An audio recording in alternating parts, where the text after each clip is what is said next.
Um, Thank you all for coming. As always, this is quite an austere group of Central Vermont business leaders, and we're really pleased and proud to have you here with us today.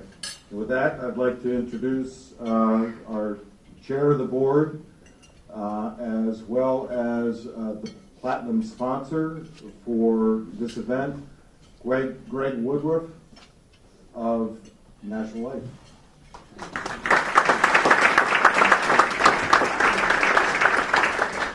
Good morning. We are very proud to be a member of this group and proud to be a member of the Central Vermont business community. And as a platinum sponsor, Jamie has asked if I would just give a few minutes about National Life Group, and so I'm happy to do that. We're having a great year. Our life insurance sales and applications are above last year's record levels. We were recently told that we're 884 on the Fortune list of 1,000 largest companies in America. We are the 17th largest life insurer in America. About 15 years ago, that number was 33. A recent industry report indicates that we are the second largest seller of index universal life policies in America, behind Pacific Life and ahead of Transamerica, Securian, and Nationwide. And while we don't have Pac Life's whales, we don't have Peyton Manning singing ditties about our company, we do have a very engaged group of colleagues who are passionate about our mission. We are a mission-driven company, and our mission is very simple. We want to do good for the community that we serve and the families that we serve. Our values are also very simple. Do good, be good, and make good. And we're proud of the work that we do in our communities and proud of the work that we do bringing peace of mind to families across America. So that's a little bit about us. I do want to end by putting in a plug for a little party that we have every year. It's called the Do Good Fest. And the Do Good Fest is a celebration that has beer, food trucks, a nonprofit village where a lot of nonprofits get under a tent and are able to talk about the great things that they do for our community. And this is the 5th Do Good Fest that we put on. It's in our backyard. We've got kind of a natural amphitheater. And this year, the Do Good Fest is headlined by Philip Phillips. And some of you may have heard Philip Phillips. My understanding is he's got a very, very strong following with, what do we say, Ross, 1 million people that follow his Twitter feed? Something like that. Ross Sneed is here at our table, and Ross has done a great job running this Do Good Fest for 5 years. He's also in charge of weather. He starts sweating that out about right now, but we've been very fortunate. And at the end of the Do Good Fest, we have a tremendous fireworks show. So if you haven't checked it out, July 14th is the date, and starts in the mid-afternoon, and the headliner starts at around 7:30. But there are acts prior to that. So if you have some time, stop by. It is free. There is parking charge, and all proceeds go to the Branches of Hope, which is a great organization that provides financial help to those who are in cancer treatment. And we've raised $93,000 over the years, over the 5 years for that great organization. So please stop by. So now I'm going to put on my Master of Ceremonies hat and thank everyone for attending, and also give a special thank you to the sponsors of this event. In addition to National Life Group, sponsors are Northfield Savings Bank, Community National Bank, Sugarbush Resort, Nikon Coatings Corp., Agrimark, Cabot Creamery Company, Central Vermont Chamber of Commerce, and Dennis, Ricker, and Brown Insurance. So thank you very much for your sponsorship. And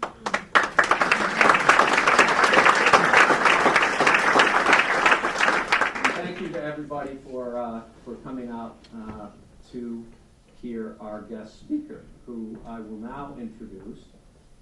Ann Galloway is the founder and editor of VT Digger. VT Digger, as I think you're all aware, is a statewide news website that publishes investigative reports on state government, politics, consumer affairs, business, and public policy. Ann founded VT Digger in 2009 after she left her position as Sunday editor of the Rutland Herald and Times-Argus, and she has overseen and led remarkable growth in that organization. In 2017, she was a finalist for the Ansel Payne Award for Ethics, the Al Newhart Innovation in Investigative Journalism Award, and the Investigative Reporters and Editors FOIA Award for her investigation into allegations of foreign investor fraud at Jay Peak Resort. A series of articles that really put VT Digger on the map and that showed the courage and perseverance that VT Digger had. There were a number of individuals, organizations that were not happy with that reporting, and it proved to be very powerful reporting with significant impact.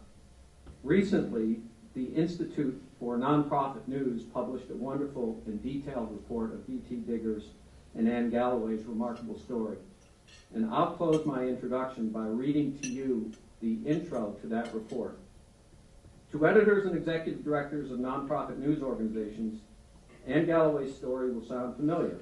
An experienced local newspaper editor, set adrift in a round of layoffs, starts her own nonprofit digital news enterprise, learns business skills on the job, produces community-changing journalism, and works herself to exhaustion in the process. Sorry about the 7:30 start. But Galloway's story is remarkable. She turned the idea of a small state-focused news startup in Vermont into an inspiring enterprise with growing audience, staff, and revenue. In the second least populous state in the country, VT Digger is averaging nearly 300,000 monthly users, has a staff of 19 full-time employees, and an annual budget over $1.5 million. So that's the intro. Ann Galloway is obviously a hardworking, visionary entrepreneur. She is the type of person that we want to attract to Central Vermont and retain here. So please join me in giving a warm welcome to Ann Galloway.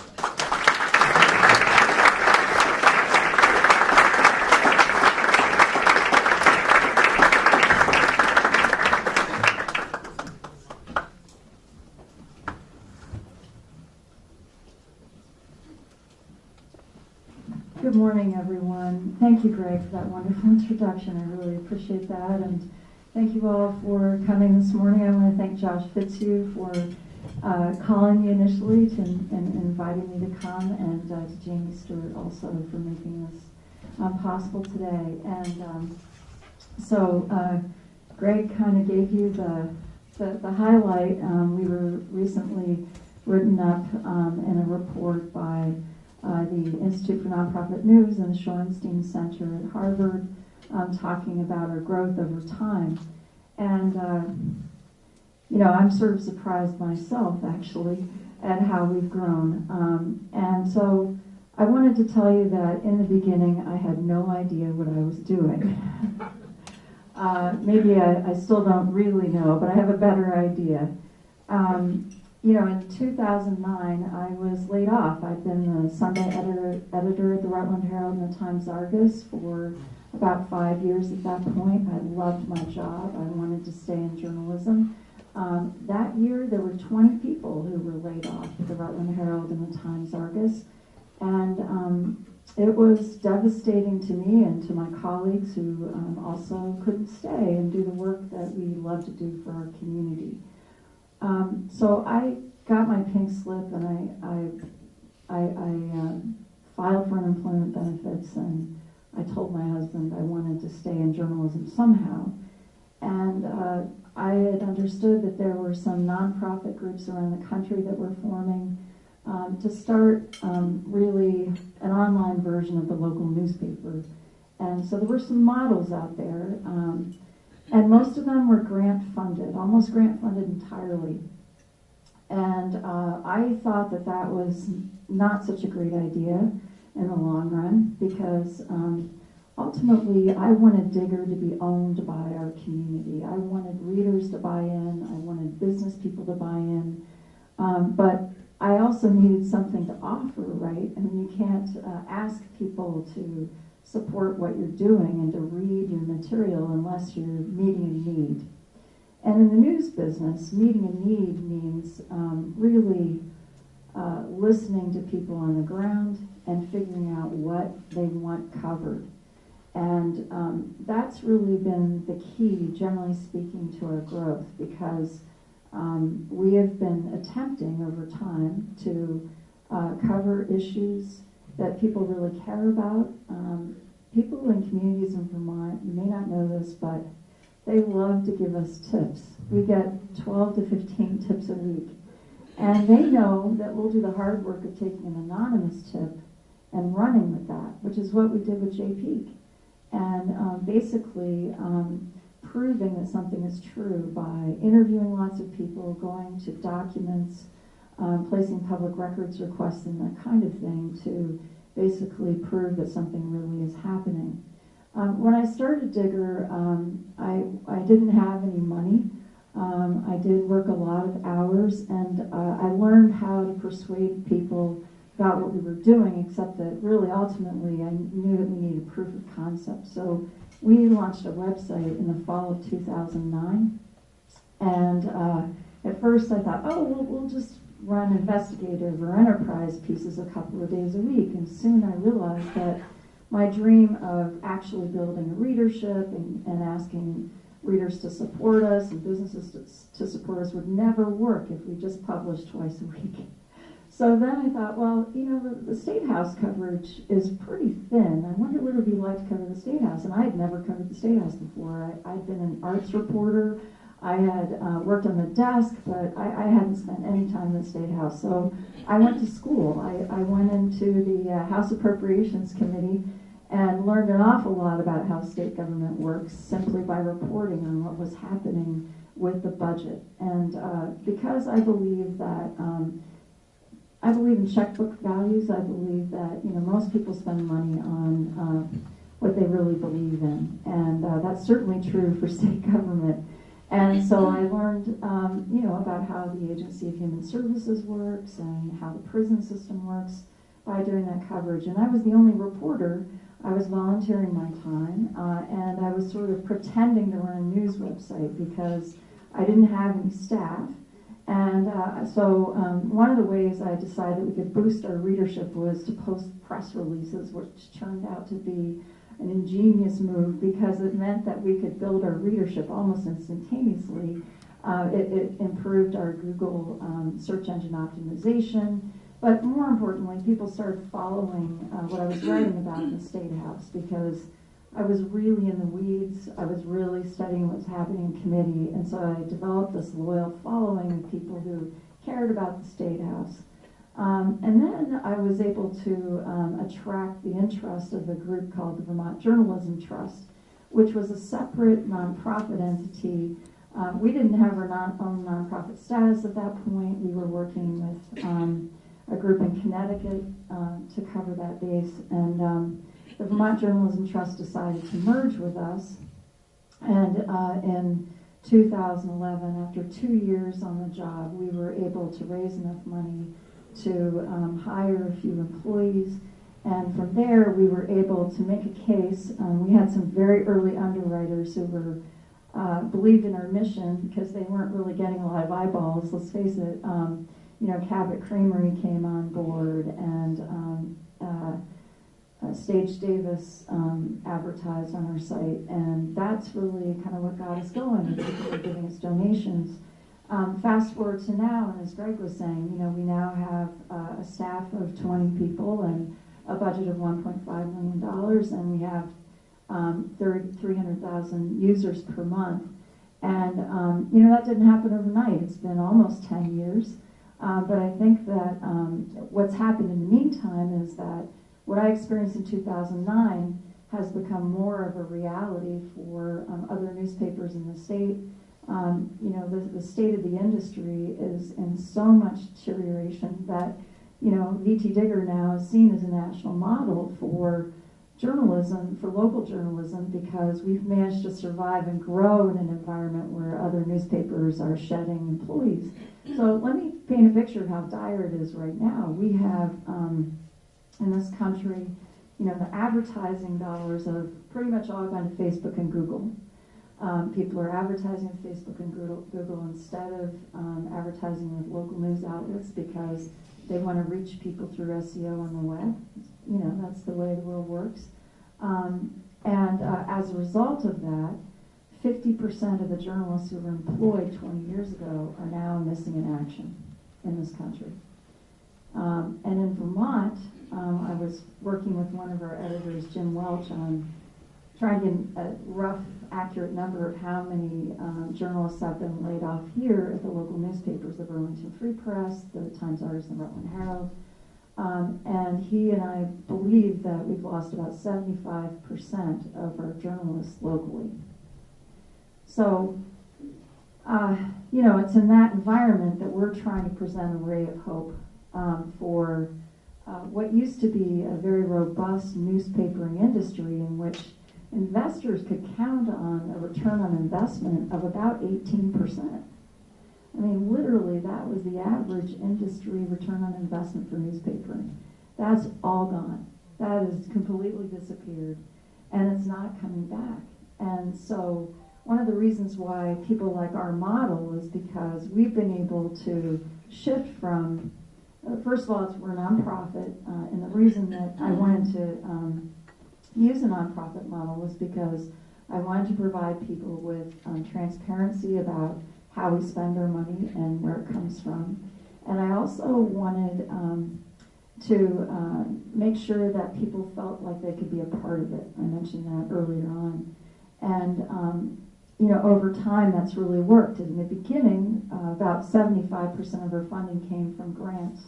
And we've shifted that now. We're now at 8% grant funding, and 92% of our funding comes from donations from readers, from business support, and we also have a news distribution service. We provide an AP-style service to 15 news outlets around the state, the Newport Dispatch, to the Brattleboro Reformer, and a lot of papers in between. And we started that distribution service to make sure that people in Vermont could have access to news about the State House. So I know you all wanted me to talk mostly about our business model. I can also talk about the journalism, and I'm not going to talk too long because I know you all have questions, and I want to try to answer them. So that's kind of where we are nationally with the news industry. I think also that, and locally, we've seen a big shift in how people perceive the news. And I think a lot of people think that the news should be entertaining, that we should have lots of positive news. And there's no question that it's important to report on the good things that are happening in our communities and in our state. But as Lord Northcliffe said, news is what somebody somewhere wants to suppress. The rest is advertising. And that's a hard truth. And I think that what people really want is the hard truth. They might not like it. They might not want to accept it initially, but the hard truths are what we need in our society to keep our democracy thriving. And, I'm really afraid at this point that we're going to lose every Metro Daily in America in the next recession. That just seems to me pretty inevitable. And I hope that VT Digger is a model that can survive something like that and make it possible for other places to develop something similar. because our country needs good reporting. I mean, we're lucky here in Vermont. We actually have a few competing news outlets. People have responded to our coverage of the State House. So 7 Days in 2014 realized they were losing some readership, and so they put 3 reporters in the State House. That's good for Vermont, right? It's good to have competition between news outlets. VPR is also in the mix. You have good TV stations here like CAX and PTZ. But, you know, I think in other parts of the country, and even here in Vermont, you know, we're not covering enough. Digger isn't covering enough. I am really proud of our JP coverage, for example, but on the other hand, I kicked myself a lot on that story because I thought, gosh, you know, if Digger had been bigger in 2012, if we'd had some reporters, if we'd really, you know, had more staff, we could have saved a lot of people a lot of pain if we'd been able to go at that story earlier. The same is true. We did a big expose of some embezzlement in Coventry. That went on for 10 years. And there wasn't a really deep dive into what was going on there. This is what happens when you don't have enough reporters. You have corruption, you have embezzlement, you have things happening in communities that shouldn't happen because no one's keeping an eye on people's activities. And it's not that, you know, we're unusual in that way. This is happening all over the country. When there's no watchdog, people get out of control. Bad things happen. You know, I also think that we're facing at this time a real difficulty with our political discourse because there's so little trust in the way we talk to each other. You know, Facebook hasn't helped. And we don't seem to have consensus around even what we should be talking about as a society. And that's a real shame. And we even have that in Vermont now. We've got some, you know, back and forth that really isn't in the State House that I'm personally very disappointed with. Having covered the State House for 10 years, I just think it's ridiculous that people can't sit in a room and work this out. I mean, for heaven's sake, they got extra money on the table. They can't work it out. We haven't had that in, you know, more than a decade. You know, arguing about where to cut's one thing, arguing about how to spend the money is another. So, you know, and we have the same thing going on in D.C. where people aren't talking to each other. And the main thing that's missing, the big ingredient that's missing is, you know, there's all this partisanship, but at the end of the day, no one's taking into account what this means for real people on the ground. You know, public officials are supposed to be acting on behalf of members of the public. And that's where we come in, I think, as citizens. We need to demand that. You know, what are you doing for us lately? Should be the hue and cry. How are you making things better for us as a state? We still have major economic issues here. We still have major political problems, and I think that, you know, one of the major problems is that we don't have enough objective information, and that's one of the reasons why at Digger we're actually working to expand even more so that we can provide the public with data reporting that gets past the conventional partisan wisdom and really takes a hard look at what's the reality on the ground. So I'll give you an example.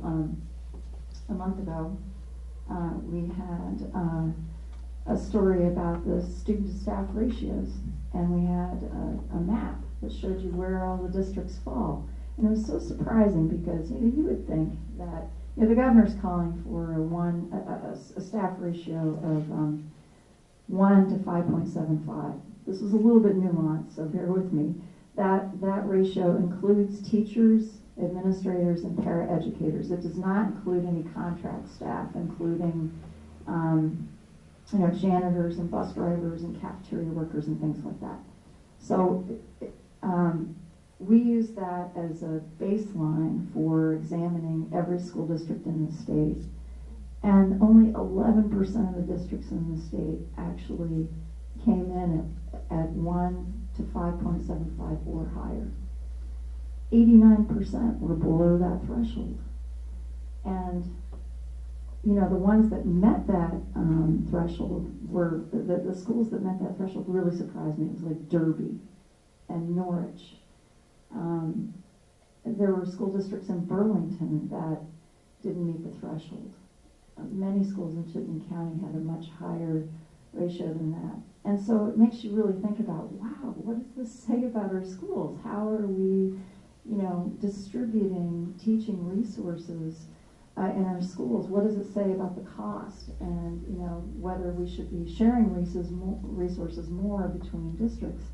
It just raises all kinds of questions, and that's what we want to do at Digger, is to present data that enables you guys to ask, for us to ask questions of politicians, and for you all to ask questions of politicians. We did the same thing with school testing data, and instead of looking at the absolute numbers that the Agency of Ed gave us, which were very difficult to interpret because it basically is like an A to F scale. And it's kind of like trying to understand the SAT and how you score in the SAT. So we decided to look at proficiency levels instead. And it turns out that if you look at proficiency levels across the board statewide, less than 50% of the children who are in the public school system are proficient. I personally found that shocking, especially given how much money we spend. So anyway, I think it's very important to have these kinds of data points for people to respond to. Another thing that the lobbyists in the room probably won't like so much is that we're going to be working on a lobbyist database that links up how businesses and lobbyists spend money in the State House. I don't know if you all are aware, but in the past biennium, we spent about $14 million on lobbying. That eclipses the $13 million that was spent in the last the last election cycle, including the gubernatorial race, which had, there was an open seat, and we had 2 Republicans and 3 Democrats running in the primary. So it was a big year, election-wise. That was $13 million. Lobbying, $14 million. I think people need to know that. I think people need to understand how the money is being spent to influence lawmakers in the State House. So, part of what we do as journalists is make everybody mad, right? So, why would anyone want to support a group that bites the hand that feeds us? Well, I think there are a lot of people in the state who really believe in the cleansing effect of journalism and the need for good information. I think especially business people care about good information. And so we've been very fortunate. There are some underwriters here in the room who I'm really grateful to. And we can't do our work without being able to hire professionals. So I don't know, I'm rambling now. Well, I was going to tell you something shocking at the State House. On the last day of the session, it actually, the session's still going on, but we had this thing called adjournment that was sort of temporary.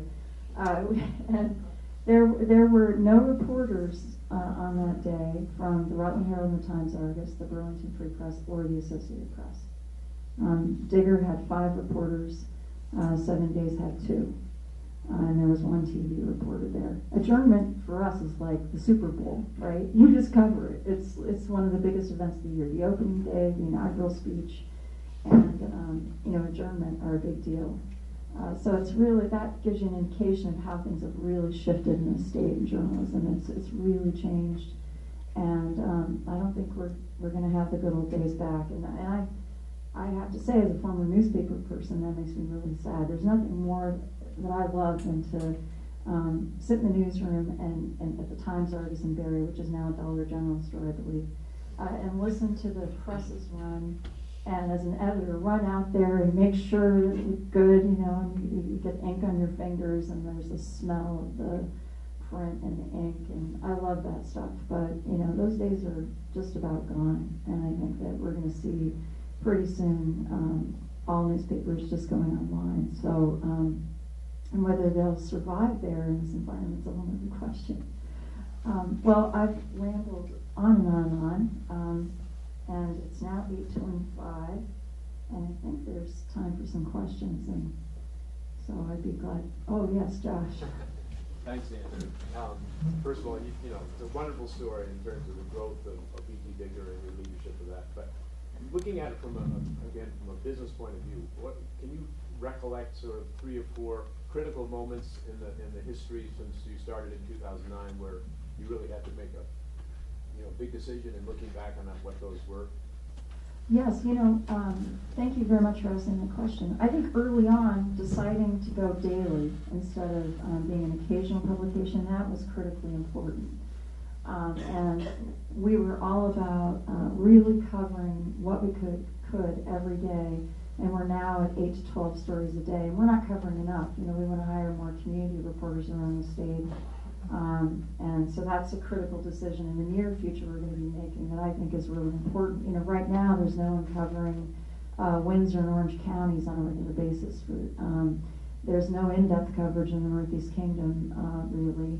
And, we need to do more in Chittenden County. So that was another critical decision we made, was to cover communities in addition to covering the State House. The third big decision we made was to partner with local news outlets, and that was a way of really giving us a grassroots marketing base and fulfilling our mission, which is making sure that people have the news they need locally. So our stories are picked up on a daily and weekly basis, and they're in print in the Valley News and in the Brattleboro Reformer and the Waterbury Record and the Stowe Reporter and the Addison Independent. And we've been doing that for about 4 or 5 years and make a small amount of income on it. But we're now looking to provide AP radio briefs for 3 or 4 big radio stations in the state, and we're working on that project right now. Again, to raise a little bit of money on that. We don't want to, we're going to make it reasonable so that people will do it.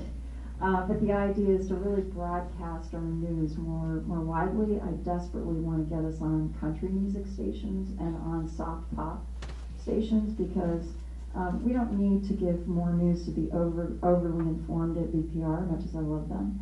I think that we need to give news to people who are milking cows and driving trucks, and everybody needs news, and the AP isn't cutting it. So and they can't, because they've suffered like everybody else has. So that's a decision that we're making right now. Looking back, also, one of the first things we did was pitch underwriting. And like I said early on, the people who came on board with us really were doing that as a donation, because we were not providing the kind of eyeballs they needed. But it was really informative, and it was really important because it helped us develop an underwriting program that could succeed. And we've been at $400,000 a year now for 3 or 4 years, and we're trying to get to $650,000 this year. And next year and the year after, we want to be at $800,000 to $1 million in underwriting. We can do that now because we have 1 million page views a month. We couldn't do that 2 or 3 years ago. The other critical decision I made early on was to really invest in tech, to do continuous upgrades of the website. That's an ongoing, fascinating thing for me to learn about, and we have some great people who help us with that. But we are a news organization, but we're also a tech organization, and we try to make the most of our platform. And there's always more we can do. There's so much to do to really bring our tech platform to the next level. And so we have 2 or 3 projects we're working on right now. One is an obituary section. And we have a beautiful layout for that we've hired someone from Nevada to put together for us, and he's terrific. And then we're also going to have a jobs classified section.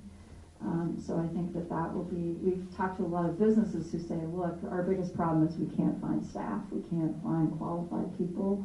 And so we want to provide this jobs classified so that, we're helping with that effort. So those are a couple of those will be critical decisions going ahead. Now, the thing about Digger is that It's similar about the tech industry is we've had some projects that have failed. When that happens, you want to fail quickly and move on, you know. And so, you know, if these things don't work, you know, we want to do our best to make them work, and we need to work on marketing, that kind of thing, to really push it. But we move on when things don't work. So and I think those are the biggies. Am I missing anything, Josh? No, no, Okay. that's quite a list. Yeah, Jamie.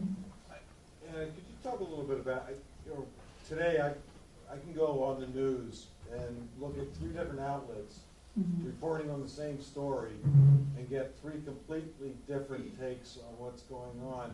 So going forward, how are we going to have a trust in the news that we're getting, that it's not ideologically driven, and that it's not an editorial as opposed to a news piece?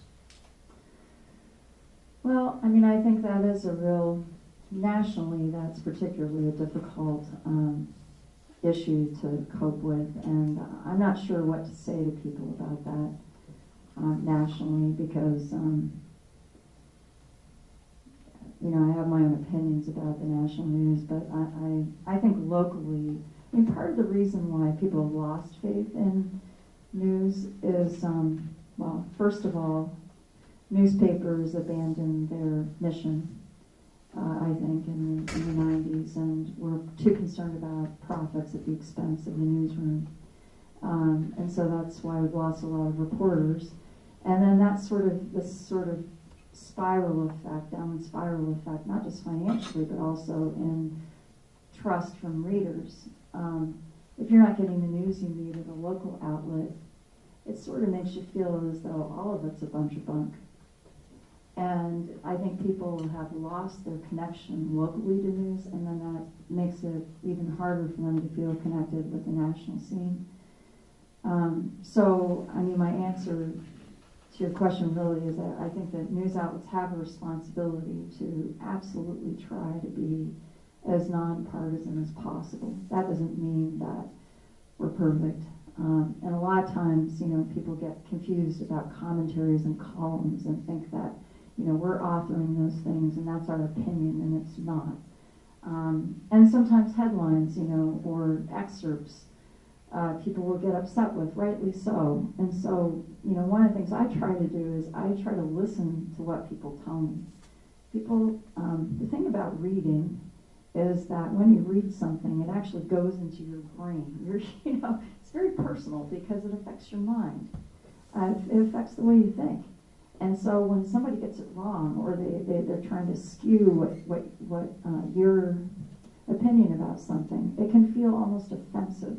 I mean, I've gotten to the point where I feel I actually have a really hard time reading commentaries for this reason. I mostly stay away from it because I don't really want someone's opinion. I don't really care what people's opinions are. I just want the facts. And that's how I focus my own thinking around news. And so I'm personally bothered when I read something in the Times or the Post or on the Hill or whatever, and it feels like someone's injecting opinion. Because I think it's a distraction from the facts and from the hard truths. And often it's laziness too. Like it's just so much easier to write an opinion piece than it is to dive deep and really find out what's going on. And that's one of the things that I learned about the JP coverage. There are a lot of mistakes I made along the way that I wish I hadn't made, but in terms of really understanding the big picture. But I could only uncover little bits of the onion as I went. And of course, in retrospect, it all seems really clear. It was very clear what was going on. But that kind of reporting is now missing in our country. You know, where people just spend. I mean, I spent 2 years on that project. You know, working many hours trying to get at the truth there because I cared about it. And so as a news person, there's this sort of irony, right, a paradox around news. Some people think that journalists should just be neutral. The fact of the matter is, if you're going to pursue a big story like that, there's a difference between neutrality and a drive to actually get at the truth. And you actually have to care. And you have to be open to the idea that your thesis could be wrong. always. I mean, that's the thing about being a journalist. You have to question yourself at every step. You can't make any assumptions about being right. So if you're practicing the craft correctly, bias doesn't come into it. But there aren't that many people doing it that way anymore. So it is hard as a reader, I think, to get there. Yeah. And so on JP, when you started initially with the tip, you said, Yeah. and that was the same time when Bill Stenger was being made Man of the Year by multiple organizations, the federal, the state legislators were actually doing joint press conferences about JP, lauding job creation, traveling internationally. So what was it that got you to follow up on that tip? You know, what did you do to convince yourself that there's a story here? And how did you prevent yourself from really running away from the story with the tremendous pressure that was put on it? Well, thanks for that question. I mean, I have a pretty strong bullshit meter. And I went up to this press conference at JP in end of September 2012, and I listened to Bill Sanger all day talk about how wonderful all this was going to be. You know, how they'd already completed more than $200 million worth of projects at JP. And he announced they were going to build another $600 million in projects, and I kept thinking, how are they going to pay these investors back? It just never made sense. I mean, I don't understand these things as well as you do, Wynn, but to me it just never made sense. Even though I don't, you know, I'm not technically a business reporter, but it just never made sense. So. And I actually ran back to the office after that press conference, and I was so worked up. I wrote this pitch to the Fund for Investigative Journalism, and I asked them for $5,000 to cover JP because I thought it was such BS. And I sent it to them, and they gave me a grant. And I hired Nat Radar Kanchana, who was a recent graduate of the Columbia Journalism School investigative program. And he started looking at the EB-5 program. And interestingly, we did a story about this group called Dreamlife, which involved an investor named Richard Parenteau from Canada and another investor whose name I've forgotten, I'm sorry. But anyway, it turns out that Richard Parenteau had this dubious reputation in Canada, and ACCD canceled the project. And mostly because of Nat's reporting. Nat discovered that Richard Parenteau had some dubious business dealings in Quebec, and so they killed the program. And I said to Nat at the time, I said, you know, I just don't understand why they would kill this program and they wouldn't take the issues at JP very seriously, because it just, like I said, it never made sense to me. I mean, I asked Pat Moulton at the time, who was, I think, Deputy Commerce Secretary at the time, you know, why this turn of events happened. And I said, are you in any way trying to protect JP? And she said, oh yeah, absolutely. We need to make sure that that the program is operating with integrity. And then, of course, a year later, well, I said to Nat, you just wait until August of 2013. I bet the investors aren't going to get their money back and they'll be mad. And it took about 8 or 9 months, and we got a tip about the investors complaining. And it was sort of layers of tips. So I had like a tip from someone, I went to another person, I went to another person. Finally, I got all the information I needed, and it was unredacted. I had all the emails from the investors, and they were very upset that the Commerce Agency wasn't raising any questions about the fact that they hadn't been paid back for their investment in the Tram House Lodge. And so I started contacting the investors, and none of them wanted to talk with me. So I just kept badgering them. I emailed them, I called, I tweeted, I did Facebook, I did all that stuff. And finally, Tony Sutton, who is an investor in the Tram House, came forward and he said, we think we can trust you, and we're going to talk with you. And they gave me all their records. They told me all kinds of stuff on background. And then I went up to JP, Hillary Niles was working for us then, and I'm sorry, I'm not really answering your question, I'm just telling stories. Okay. So Hillary Niles and I went up to JP for a tour. I said, tell Bill we want to tour the resort. We went into a conference room, we never toured the resort, and Hillary and I started doing this bandsaw thing back and forth. She'd ask a question, then I'd think of a question. We had questions prepared also, but we started, asking all these questions of Bill, and he started to get more and more nervous, and he was sweating, and he was really upset because we had information he didn't think anyone had, and he was outraged, and we were at it for 2 hours. We finally left, and we raced back to my house, and he started and banged out a story, a rough draft. I sent it to our attorney, and he reviewed it, and then we made some more changes to it, and we ran it on that Sunday. It was actually right after July 4th weekend, and I think, Bill had said, look, I'm going to send you the limited partnership agreement, and we didn't believe he was going to send it to us, so we just thought, we've got enough here anyway. We've got records, we've got stuff to go with, so we wrote that first story about EB5 investors at Tram House losing faith in JP.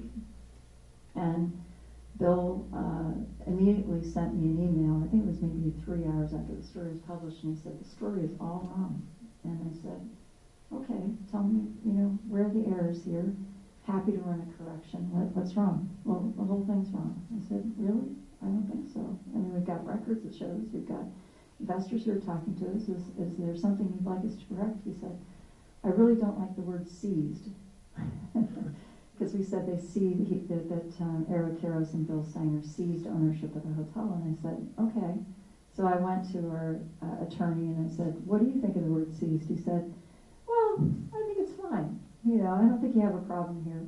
So we kept it as is, and I said, listen, Bill, if you want to run a commentary, if you want to send us a correction, I'm there for you. We'll do whatever we need to do.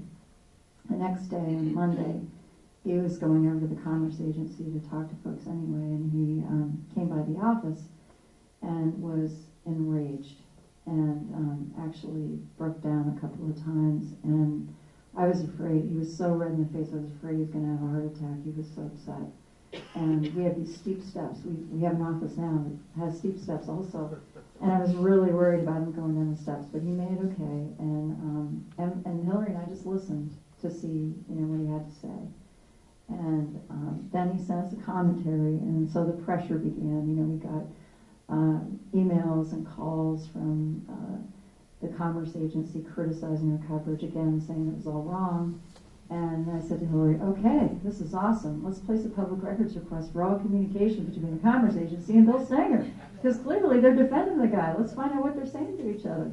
And then we got this great series of emails that showed that there was a cozy relationship between some of the officials at ACCB and JP, lo and behold.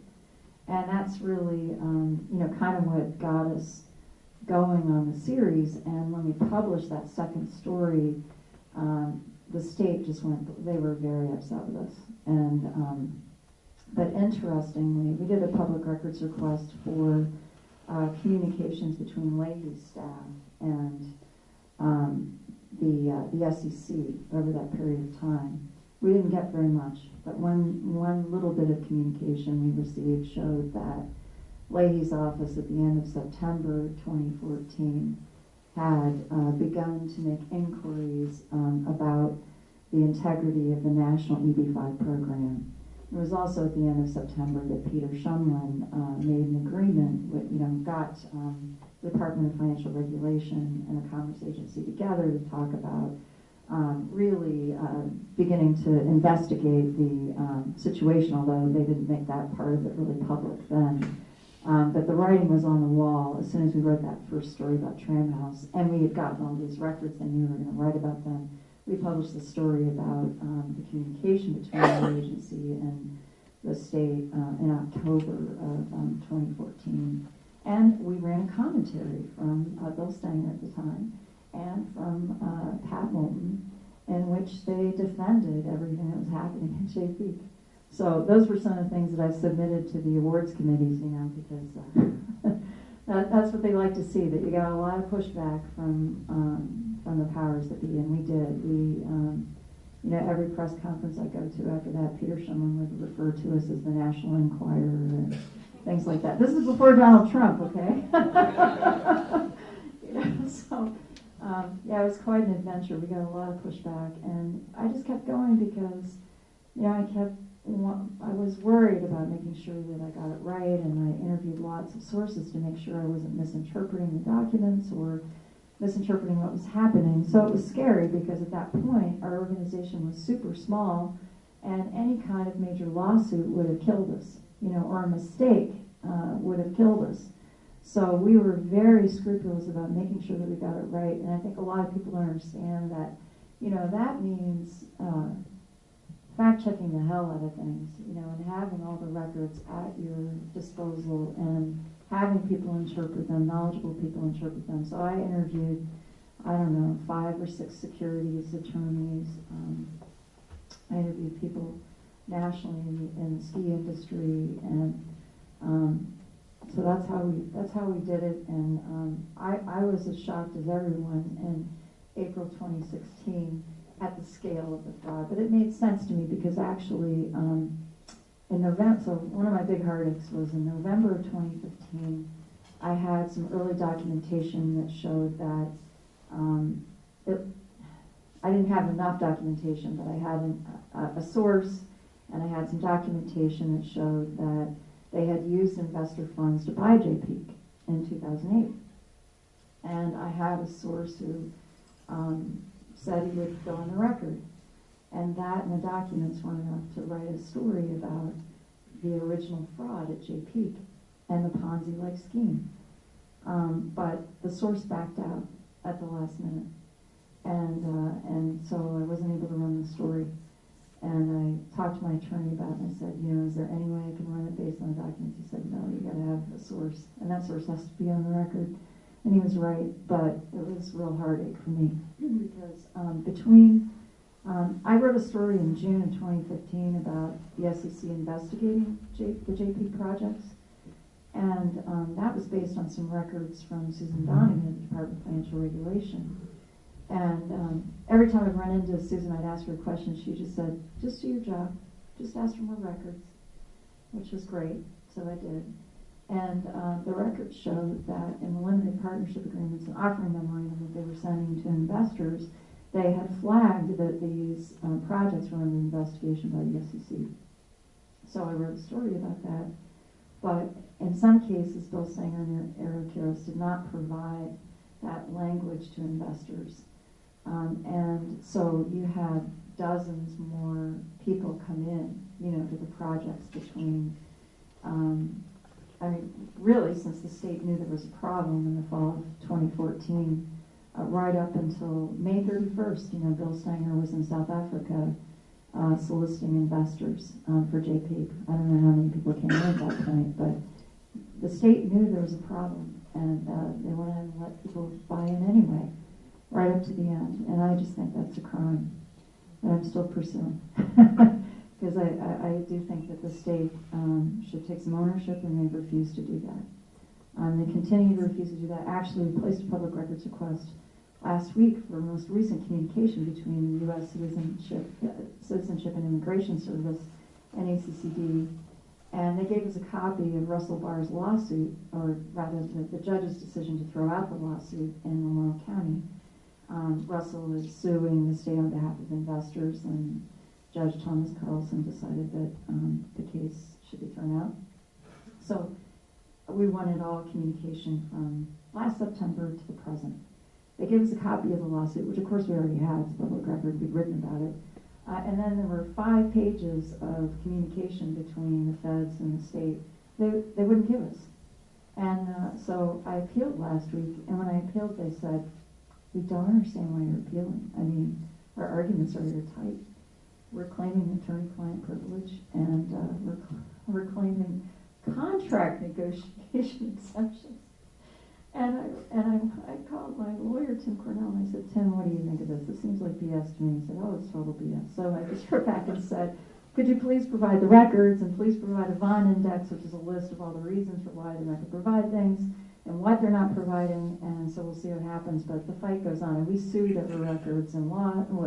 We were going to lose, so we pulled out, and that's because the exemption for litigation in the public records law is so broad that there's no way to fight it. And I mean, it's hard for me not to be cynical about this whole thing and believe that the state sued Eric Harris and Bill Sanger simply to keep the records out of the public purview.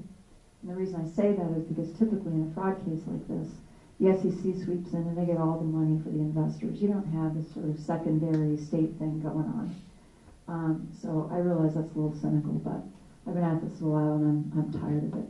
I'm tired of the law. So, thank you. I think Tom had a question, and Candace. Tom, did you have a question? Real quick. Yeah. Since the conglomerate ownership of WCAX, the reporting and the presentation is shifting. You see some of these full reporter packages inserted in the 1 hour broadcast. So it's a question about your platform video Mm-hmm. and whether you're thinking of giving us back some of that local coverage that seems to be slipping away there as well. Well, amen to that. We really are trying to up our game with video. That's a big investment. We're working on that right now, raising money to boost our video because, again, I think TV is really important. Everybody watches WCAX, and if they start to erode their coverage, it has a big impact on the state. So we are investing in video, and I am in conversations with Fox 44 about picking up our AP news briefs, and I would like to develop a relationship with the TV station because, again, it's just about getting the news out there. And we're very open to partnerships with news outlets. We share reporters at the Reformer and the Bennington Banner. We literally share the cost.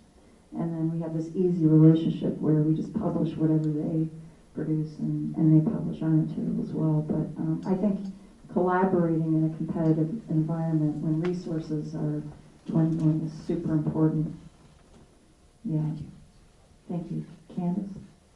So a couple things. First of all, thank you for the dogged reporting you guys do. It's really so necessary in this time. Two quick questions. Do you think that you picked the right balance for funding for Vermont Digger, the grant versus donations? Do you think that's where it will keep you sustainable and able to grow? And then you also talked about your growth. I'm just wondering if you could, sounds like you're talking about more reporters and just wondering what the details are.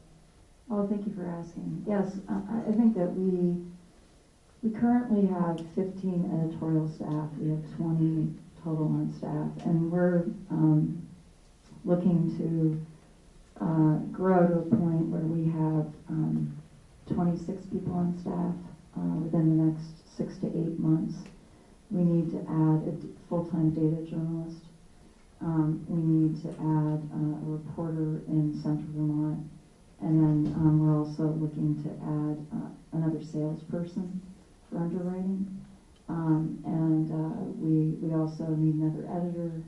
So we're looking to grow our staff, mostly because, like I said earlier, we get all these tips from readers, and they're really, they're real tips. I mean, people are hurting, and they need coverage of issues, and we're not getting it done. So we need to get to a point where we have an editorial staff of about 25, and probably a business staff of 8 to 10 at least, which means we'll need to have a budget of about $2 million a year. So that's why we're trying to dramatically increase our underwriting program, and we have new products on our site that people really like. We have this baseboard ad that sticks to the bottom of the front page, and then we have a sponsor spotlight, which is a paid post essentially, and people like that. And then we're developing email products, including we're hoping, this is why we need another editor, we're hoping to develop an afternoon email product, kind of like the morning briefing or Axios. We were basically explaining the day's news in a narrative. So you'd read 300 words to get everything you kind of need for the afternoon. And we're going to call it our Bulldog edition, to honor the newspaper tradition. But we think underwriters will like that product and readers will too. We're starting to offer weekly wrap-ups on different topics we cover, like healthcare and energy and politics. So we're always trying to think of new ways to reach readers and to satisfy their needs. But the biggest issue really is this kind of victim services part of Digger that we're not really completely fulfilling. And what I mean by that is literally people give us tips about issues that they're having with the local DCF office, or we get tips about all kinds of things. Fraud, a lot of fraud tips, a lot of embezzlement tips, a lot of tips around things happening at Southern State Correctional Facility, which is why, there isn't a single reporter in Windsor County who's really focusing on that prison and what's happening in the county. And, we hear about things that are happening there that we're not covering. And then there are things in local communities that we're not covering. This whole, I don't know if you followed the Utopia story that I worked on last week, but that came from a series of tips that I received more than a year ago, and it's a devastating story. That's an important company in Vermont, and it's just a shame what happened. And people come to me with information like that, and they need the light of day shown, on those issues so that change can happen. And that's the thing about reporting. When you have people on the ground who are covering important matters like that, at the end of the day, change happens because people realize there's a problem. You can't solve something without recognizing what the problems are. That's what I worry about the most in our state, is that, we often like to gloss over things. We like to think that, we have a perfect idyllic scenario here, which we do. It's a wonderful place. But we also have to be mindful that it's wonderful because we work at it. We're active citizens in our democracy, and journalism helps us do that. And without that, it's really hard to take action. And I've really rambled on way too long because I can see Jim now. Okay. You're good, but there's Okay. people back there. Yeah, any final questions for Ann? I just have one question, Ann. I get this asked a lot. Is BT Digger replicatable outside of Vermont? Is there something unique about Vermont that allowed you to thrive here, or is it possible that it could be done elsewhere? Right, Well, maybe it has. I don't know. That's a great question. My husband likes to say that the problem with the Digger model is me. I think what he means by that is I'm, very obsessed with Digger and making it happen no matter what. But I do think it's replicable, and in fact, I'm currently working with a national, the guy who founded Texas Tribune, his name is John Thornton, and he's working with, he worked with Evan Smith to found Texas Tribune about the same time Digger was founded. And he and I have become friends. He's a venture capitalist. He's done a lot of investment in the software industry. And he is interested in doing just that, taking the Digger model and replicating it in other places. And he's actually currently trying to raise $50 million nationwide to create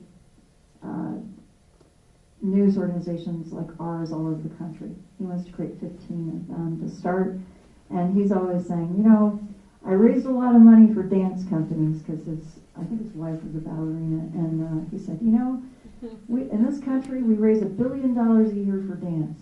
If we had $1 billion a year for journalism, we'd be all set. So that's his ultimate goal, is to raise $1 billion in 10 years for journalism. But I admire his enthusiasm, and I think that he's right. With Digger, I started with, I didn't have any money. I didn't really know what I was doing. Now I have a cookbook, and I'm happy to give the cookbook away. I just don't want to be the chef.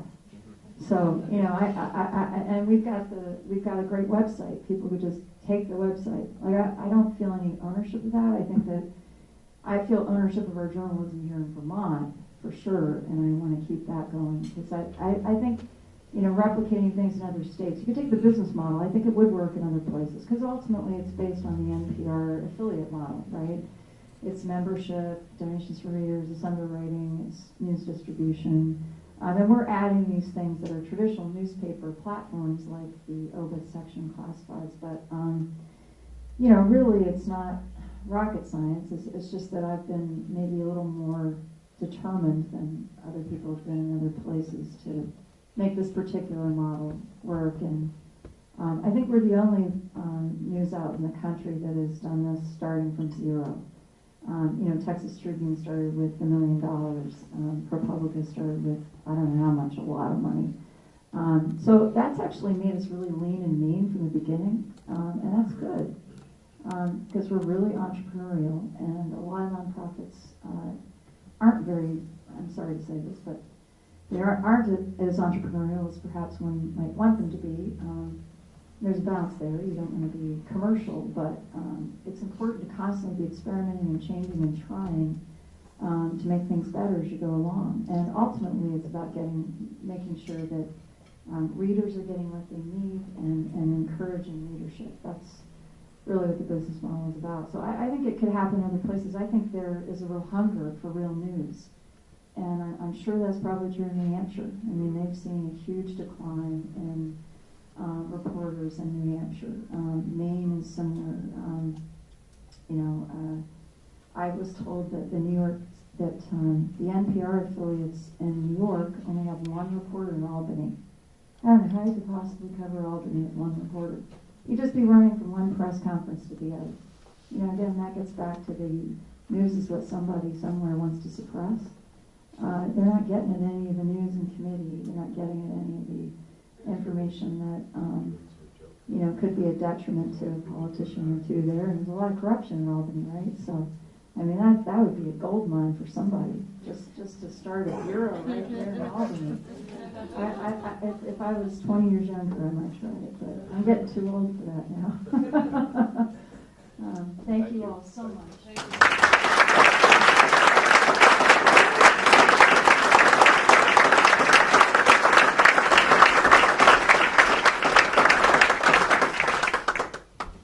So Ann, thank you very much for telling your story, for your passion, and for all the good work that you do, and keep it up. Really, very fascinating, riveting stuff. Really appreciate it.